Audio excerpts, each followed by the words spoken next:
What was the question? I forgot my original question. Oh. Hi, my name is Saskia and welcome back to my channel.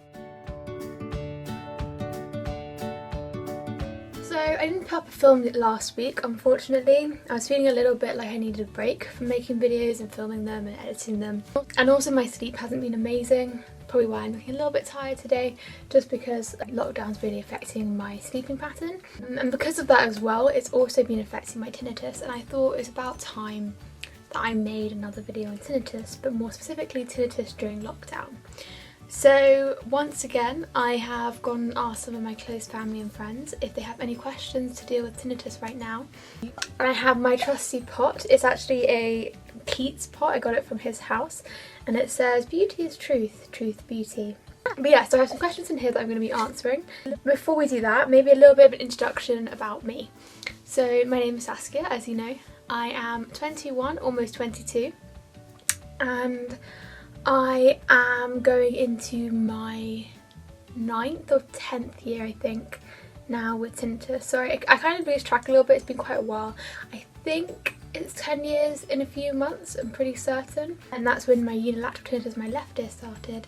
And then going on 5 years with bilateral tinnitus in both ears. So I got my tinnitus in my left ear from an ear infection, and my right ear started sporadically. We still don't know why it started, but it did. And that's kind of a background about me and my tinnitus. If you want any more information about my tinnitus and my life with it, then I have got another Q&A. I'll link at the video up there, I can't quite remember, it's one of those sites. I'll link the video so you guys can go have a little look at that. So without further ado, let's get into tinnitus during isolation Q&A 2.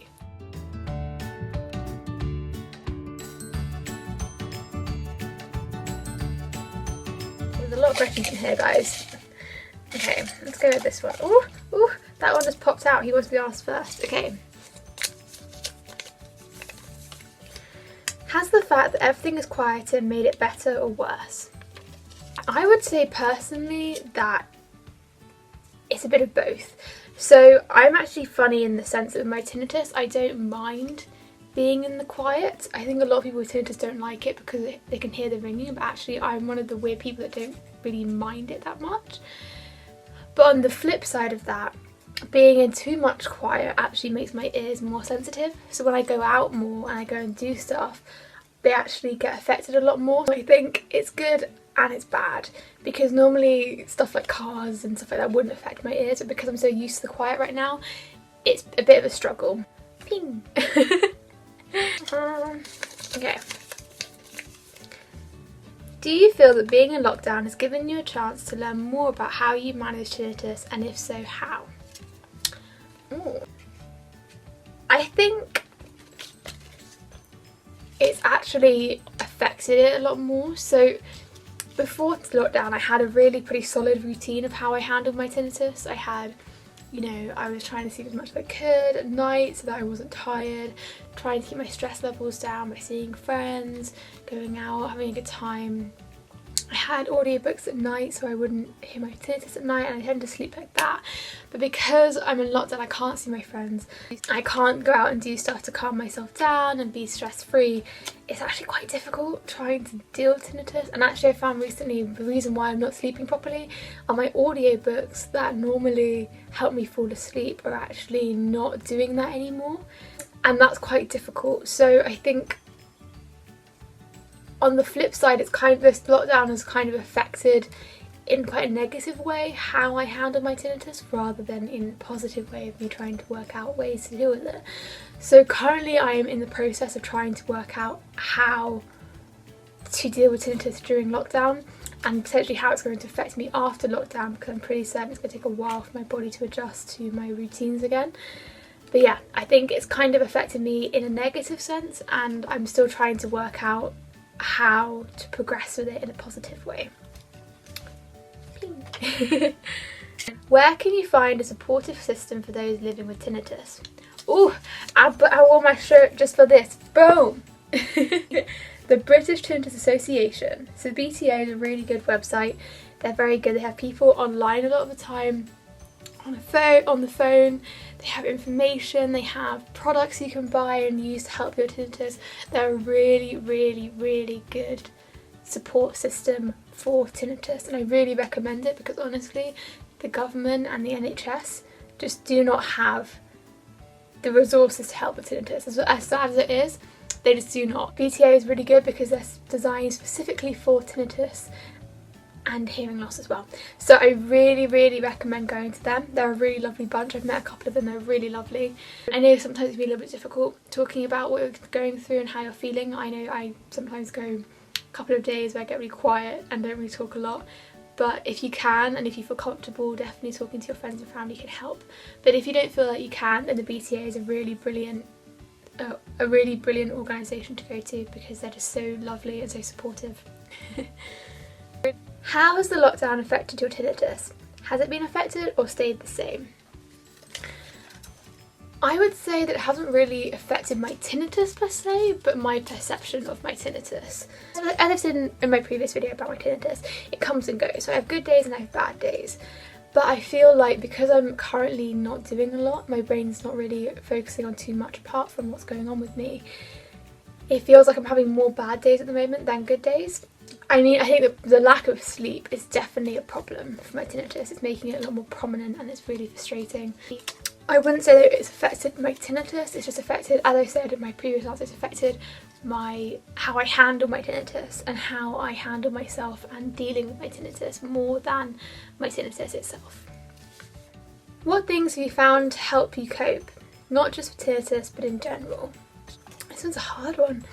I think, as I said, audiobooks have been good for me in the past. I found that during the day I'm listening to audiobooks a lot more than I did in the past, and I found that really helpful.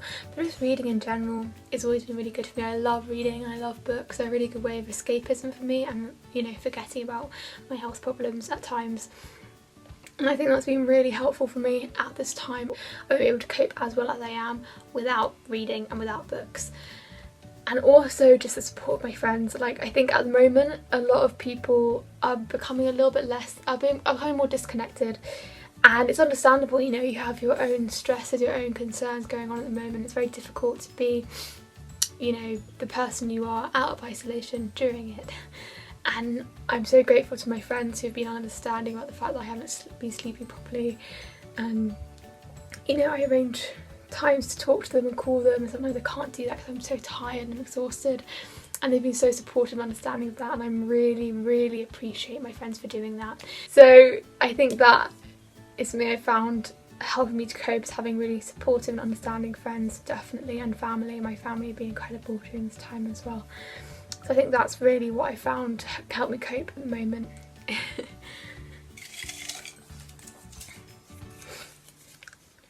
What situations are difficult for someone with tinnitus?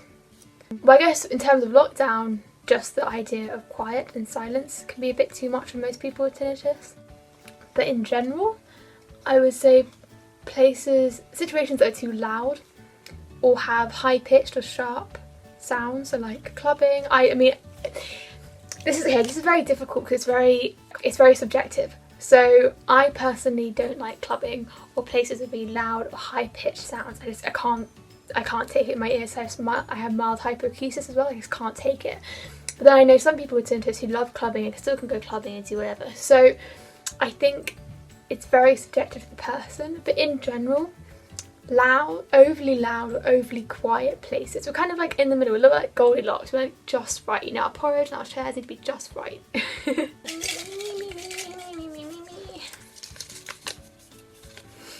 How can friends be helpful or understanding to someone with tinnitus?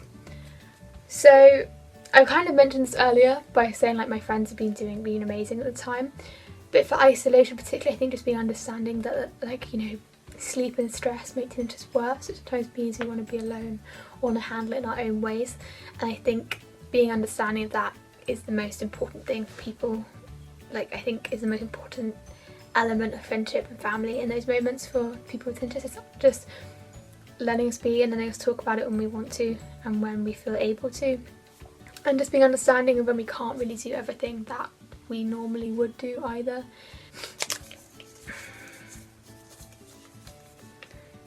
How does it feel having tinnitus right now? I'm not gonna lie and say it's fine, it's amazing. It's not it's not great. it's really not great. I think I would definitely find lockdown a lot easier without my health problems right now. Just because it's difficult trying to handle your own mental headspace while also handling different conditions as well.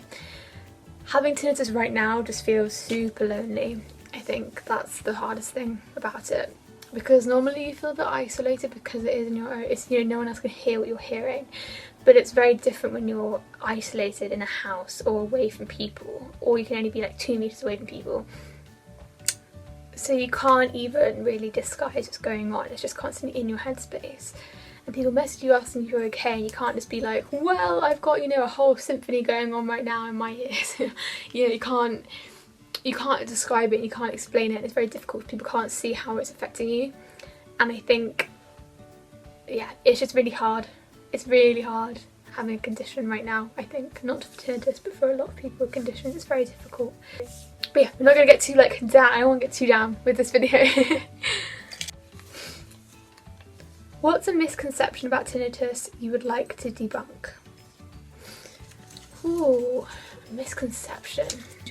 Sometimes tinnitus does get better for people and does go away, but tinnitus does not usually just go. It's a thing that most people have to deal with the rest of their lives, as horrific as that sounds. And I think the hardest thing that I have about like people who hear about tinnitus is that they assume that it's some kind of thing that can be cured, or they act as if it's something that's not that big in my life. And I think the biggest thing I want to debunk is that it's not something easy to live with. It's not something that will just go away if I don't think about it, or something that will just go away in a couple of weeks for most people. It's something that people with permanent tinnitus have to live with. It's a constant day-to-day maintenance. And I think that's the biggest thing I'd like to debunk, that it's not just something that, yeah, if I ignore or come to terms with, it will just get better straight away. It doesn't happen. And that, yeah, that's probably the biggest thing. Ooh, we've come to the final question. Okay. I'm ready for this. This is going to be a good question. I know it. I can feel it. How do you cope in quiet scenarios? Ooh. My best advice for that is using some kind of background noise. So having audiobooks, like I said, like I use, are really good. They're something that you're actively focusing on. But also, if you don't really like audiobooks, music can be helpful. Or just having a sound machine. You can get them from the British Tinnitus Association. They're really good. They just give like white noise or ocean noises or animal noises to help you have something in the background. Coping in quiet spaces, I think, is very, again, it's basically what the individual thinks is necessary for them. So there we have it, guys. Those are the questions. We have a whole sprinkle of them. I hope you found this video helpful. If you like this video, please give it a thumbs up and subscribe to my channel for more content like it. Hit the bell notification to get a notification when I post a new video. And I just want to say to everyone who has tinnitus or has a health condition or mental health condition right now, you are phenomenal, you are amazing, and you can get through this. We can all get through this. It's just going to take a little bit longer. It's going to be a little bit harder for us even after isolation and lockdown is done. And I also want to say to all my friends and my family who have been incredibly supportive and just incredible this whole time, I love you guys so much. You are amazing. I could not be where I am or who I am today without you. So I just want to say you guys are amazing. And I love you lots. If you have any of your own experiences or anything that you'd like to add to the questions that I got today, that you'd like to share, then please do put them in the comments below. Or if you just want to talk about your experience with tinnitus, then put them in the comments below as well. And thank you so much for watching today, guys. And I will speak to you and see you really soon. Bye!